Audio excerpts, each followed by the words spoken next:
less armies, deceit and misinformation as unstable tanks were placed at locations afar from Normandy to draw German forces away from the real location of invasion.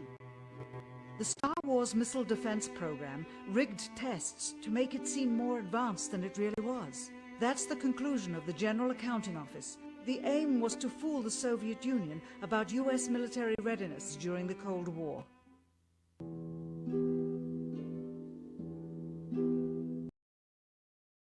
To achieve victory. In World War II, for example, columns of inflatable tanks were placed at locations afar from Normandy to draw German forces away from the real location of invasion. The Star Wars missile defense program rigged tests to make it seem more advanced than it really was. That's the conclusion of the General Accounting Office. The aim was to fool the Soviet Union about US military readiness during the Cold War.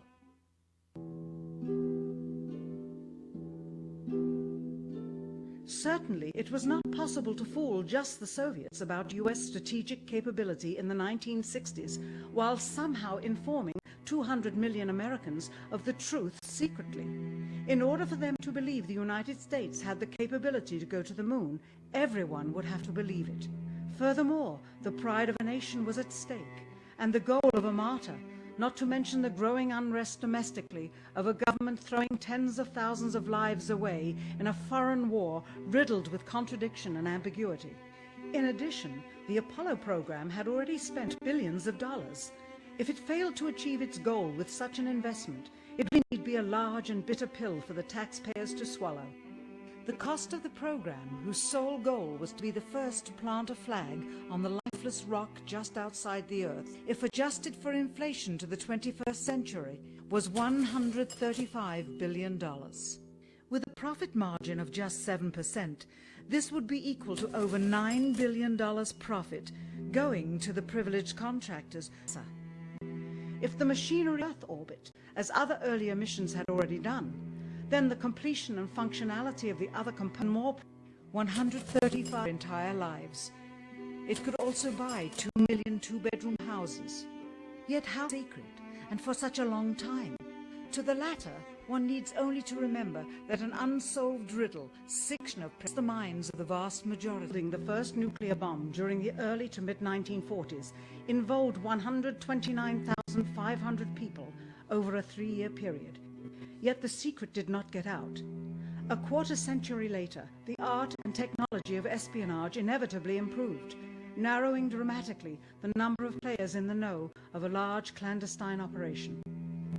Just 1 year before the first mission to the moon, NASA launched the Tetra satellite, specifically designed to simulate flight data coming from the moon, so that the ground crews could rehearse the landing, much as the astronauts did in their own simulations.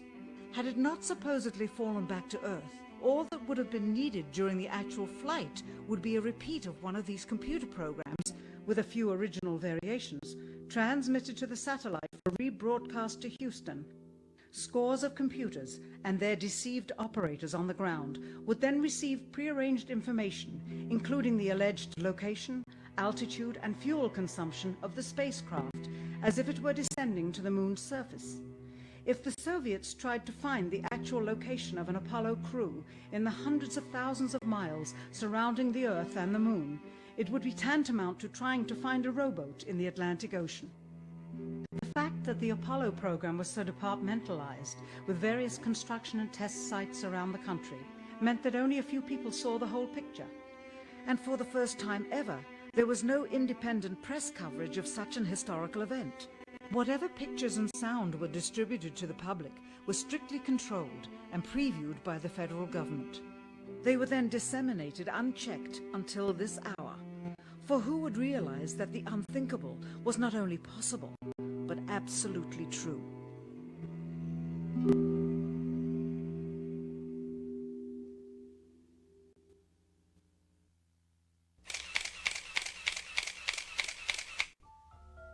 And what of the photographs? What do they tell us?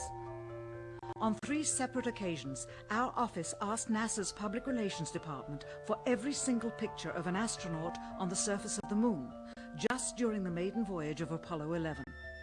Many duplicates were sent. In all, fewer than 20 pictures were found, including first-hand investigation on site at the agency's vaulted archives. Quite surprising, considering the historical significance of the event. These very photographs are the same ones circulated year after year on anniversary commemorations. It is estimated that in just the first 60 minutes on the moon, motivated by the tenuous nature of the circumstances, many more exposures could have been expediently taken. Also surprising is the scarcity of photographs of the mission's chief pioneer, Neil Armstrong, the greatest achievement in human history, and of the man whose first step echoed around the world, dawning a new age of scientific enlightenment. There is only one full-body picture of him on the moon, besides this ghostly reflection. This one, taken by an automatic camera mounted on the side of the lunar module. Perhaps he feared liability should the whole conundrum later become unraveled. Perhaps he has forgotten that he attested to the authenticity of the event with his signature on this plaque engraved by the federal government. In fact, in the more than 30 years since the event, aside from NASA's initial press conference and the occasional brief anniversary remarks where few questions were permitted, he has never given one on-camera interview to anyone, ever. From an analytical standpoint, photographic anomalies have to be sought out with an understanding of lighting and shadows. The most straightforward is simple. When objects are lit solely by the sun, as all the scenes on the moon were said to be, after all, lighting equipment was not only impractical, it was unnecessary in bright sunlight, then all shadows, regardless of the landscape, will run parallel with one another and never intersect, as shown by this example. In these seldom seen photographs, obtained from a rarely used auxiliary NASA archival site, it is clear that these scenes were lit with artificial light. These shadows, which are cast at different angles, are evidence that a second light source is being used. In addition, the sun would not cause an isolated hotspot like this, only an artificial light would. Again, intersecting shadows and another hotspot. And again. And again. It is simply impossible for this picture to have been taken with sunlight on the moon. Here, the shadows are shown to be as black as pitch. And yet here, completely in a shadow, the astronaut is lit up like a Christmas tree. How can this be? Or this, on the shadow side of the lunar module. In this magnification of an Apollo photograph, a rock, very likely a papier-mâché prop because of the crease here, is categorized with the letter C. In later releases of the same picture, the letter is gone, probably airbrushed out. Here, a crosshair, which was burned directly into the image from the film and thus should always appear on top of the objects in the photograph, appears behind the object in this scene, clearly revealing a composite of two pictures into one. Someone apparently forgot to create a burn crater underneath the lunar module's 10,000-pound thrust engine, despite the fact that during ground tests there was a real concern for the vehicle falling into the hole the engine created as it descended. Here is a Norman Rockwell depiction drawn just 2 years earlier based on the latest specifications and scientific data. In these enlargements, it looks as though the lunar module was simply placed there, not even one speck of moon dust on the landing pod. As a result, all subsequent flights had to have the same discrepancy, which was explained away by the effect of no atmosphere. And what about stars? On the moon, with no atmosphere, they must have been quite a sight to behold. Yet there is seldom any mention of them, if ever, by any of the astronauts on any of the missions. Undoubtedly, creating a mural with all the constellations properly placed in the sky would have been virtually impossible to create accurately, much less realistically. A competent amateur astronomer would have been able to call attention to the slight error in measurement. The answer? Not to talk about the stars, ever. In their post-flight press conference, it was the only question to which Neil Armstrong responded with an absence of memory. When you looked up at the sky, could you actually see the stars and the solar corona in spite of the glare? We were never able to see stars from the lunar surface or on the daylight side of the moon by eye without looking through the optics. I don't recall during the period of time that we were photographing the solar corona what stars we could see. I don't remember seeing any. Years later, though, Michael Collins would remember seeing the elusive stars and wrote about them in Expeditions to the Moon. It seems his memory improved the older he got.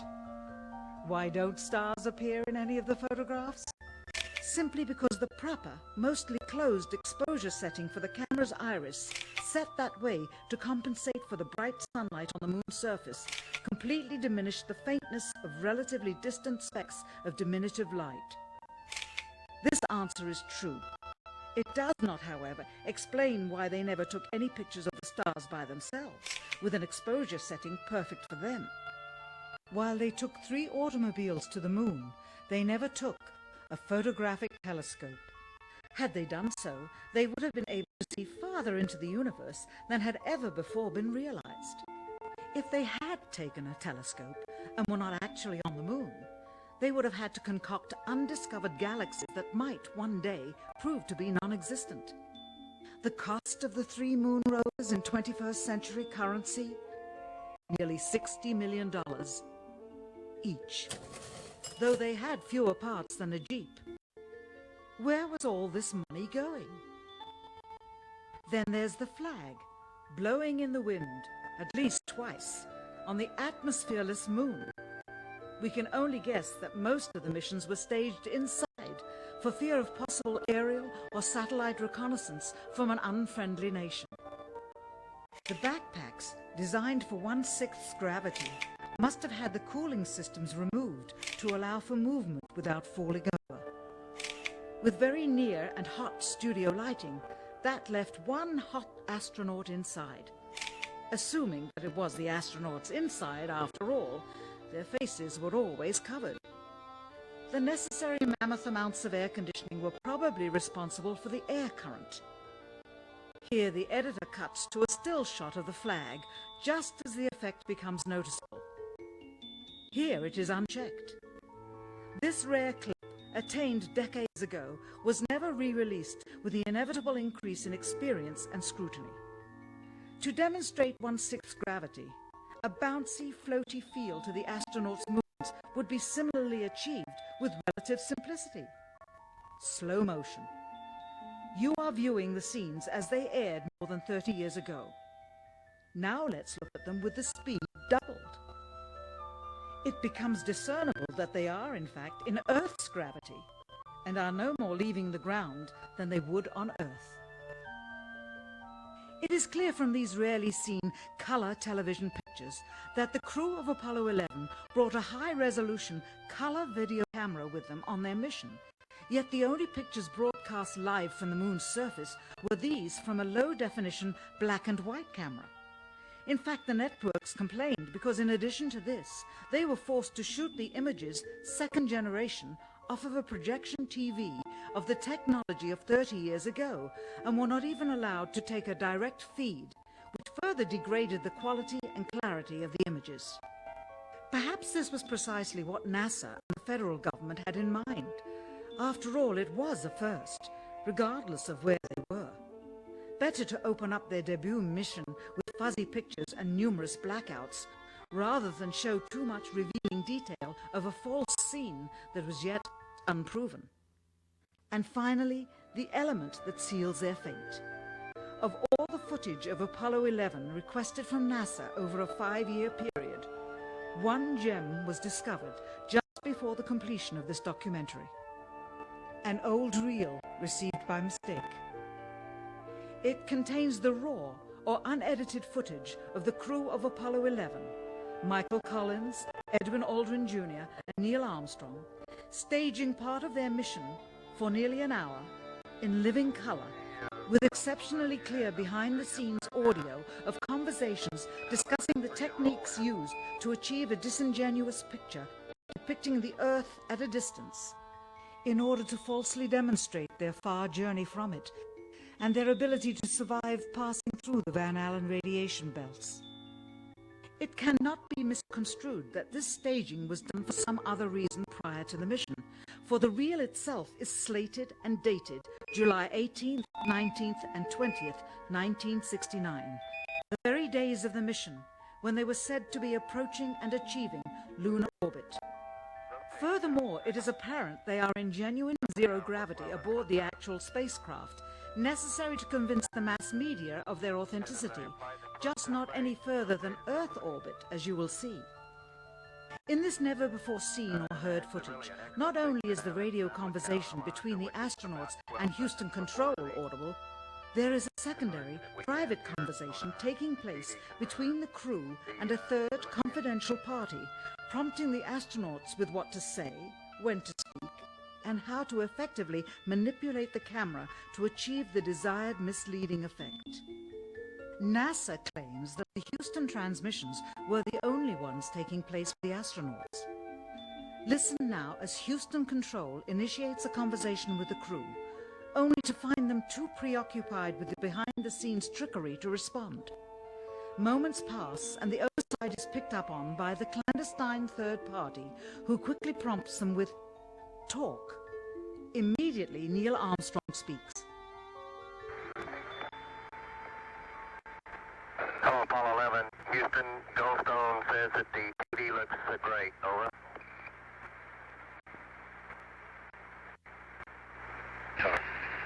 Okay, Roger. We're mapping in on Earth. Again, the illusion they are attempting to create is the Earth at a distance to demonstrate their far journey from it and their ability to survive passing through the Van Allen radiation belts. Understand, too, that only about 20 seconds of this raw footage was ever broadcast to the public, and these conversations discussing their deception were believed to be private, until now. Here they discuss that these television transmissions were in fact not broadcast live as everyone believed. They were first screened and edited for playback later. Roger, Neil. We just wanted to narrate it such that we can, when we get the playback, we can sort of correlate what we're seeing. Thank you very much. Here they discuss the fact that they have turned out the lights and have blocked out sunlight from entering the spacecraft through the other windows, as to not cause any reflected light to fall on the spacecraft's wall in the foreground. Okay, very good. Well, we shut out the sun coming in some of the other windows into the spacecraft, so it's looking through the number one window, and there isn't any reflected light. The reason this was done is so that the truth of the matter would not be revealed. It is this. Though the federal government would have you believe that this is a view of Earth from a distance out of the spacecraft's window as it nears the moon, it is not. What they have ingeniously done is placed the camera at the back of the spacecraft and centered the lens on a circular window in the foreground, outside of which it is completely filled with the Earth in low orbit. The circumference of the window then appears to be the diameter of the Earth at distance, with the darkened walls of the spacecraft appearing to be the blackness of space around it. That is why they wanted the interior dark and blocked out the sun from entering through the other windows. Here you can see the extruded window, probably 2 inches thick at the bottom. This is because the Earth's shine is coming in at a downward angle. It also causes the Earth to appear to be an irregularly shaped circle, for you are seeing the outside of the window at the bottom and the inside of the window at the top. Guests are Jim Fetzer, who founded Scholars for 9/11 Truth, and Tony, and he will explain who he is. Welcome to the show. Hey, how you doing? Yeah, my name is Tony. I'd like to take this little moment to talk to you. September 11th, like a lot of you watching, was here in Manhattan. I was on Madison Square Garden. I was working there. I'm in construction.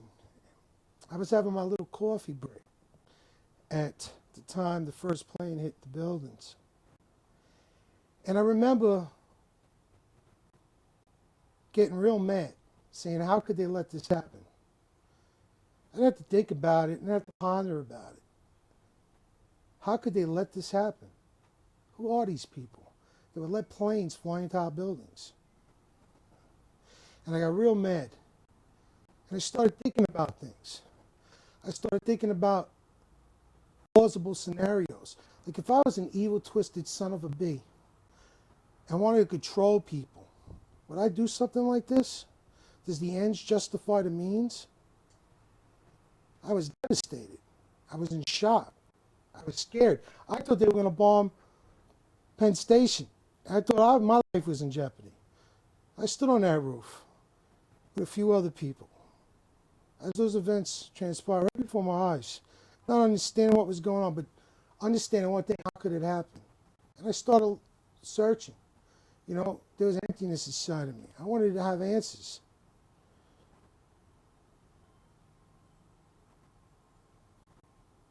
This ain't easy for a lot of people to talk about. I really resent the fact that people are out there saying things like, you know, we're dishonoring the memory of those that died. You know, who are you to say that we're dishonoring anybody? Those of us that were here. You walk in my shoes. You don't know the things I know. You don't know the things I saw. You don't know what I believe to be capable for people to do. And this motivated me to start looking for answers. This is how I dealt with my pain. So I went on the internet, got myself a computer. I never had a computer before. I got a computer and I started doing research. Heard about Coptic Christians getting slaughtered in Jersey City. I think it was 2005. And they were talking about Paltalk. It's a Manhattan-based, but it's international chat program. And how these people are on there and they got the chat rooms. And the police believe it was someone from the chat room that found out where these people lived and killed them. And they were trying to say it was Muslims. So, you know, I piqued my interest. And I was like, well, let me check out Paltalk. And I got on Paltalk and met a whole bunch of people that had the same questions that I had about September 11th. Because, you know, I didn't talk about it with people. I kind of held it in. You know, I didn't talk to my coworkers about it, but I talked to my family about it. You know, people that were close to me. I didn't want to talk to people about it. You know, because it was, to me, the thoughts were insane, what I was starting to think. And I met people that were thinking the same as me. So I got on this thing called Paltalk, found a room called 9/11 was an inside job. That really hit it, you know. And I plopped myself in that room and I listened. Listen to what people had to say. I heard about Jim Fetzer on the internet. I heard about New York 9/11 truth. And I started to investigate the things that they were saying to see if they were true. You know what? And they were. False flag terrorism. Does the ends justify the means? Northwood's document.